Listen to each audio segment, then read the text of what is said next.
It's the 8th day of Halloween. Today we're talking about bats.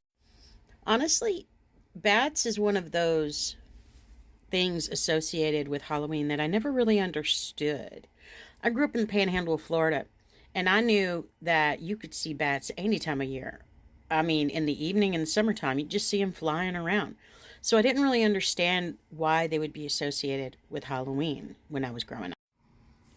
Now, some bats do have migration patterns where they will fly south for the winter.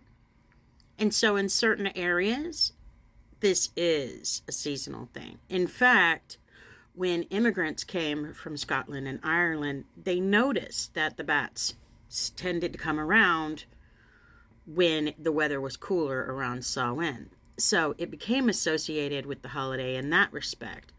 But you also have several other places where the holiday kind of crosses Bat's path. You have Bram Stoker's Dracula, where the vampires turn into bats. Then you also have to consider the bat's habitat. They tend to live in caves or caverns, tunnels, under bridges. Many of these places are a bit taboo. You don't go into those places unless you're looking for trouble. Legends and stories associate caves with entrances and portals to the underworld. So there is that association as well.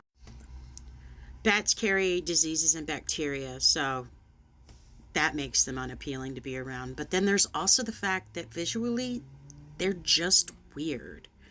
Technically, they're mammals, but they fly and move around like birds. They're covered in fur. They are just strange, and even bat experts don't know a lot about the creature.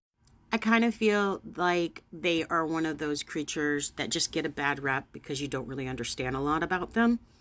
They're actually kind of cute when you look at them up close, especially like the little babies. Of course, everything's cute when they're a baby.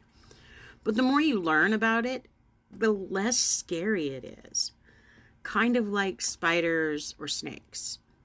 The more you know, right? Pride is blessings.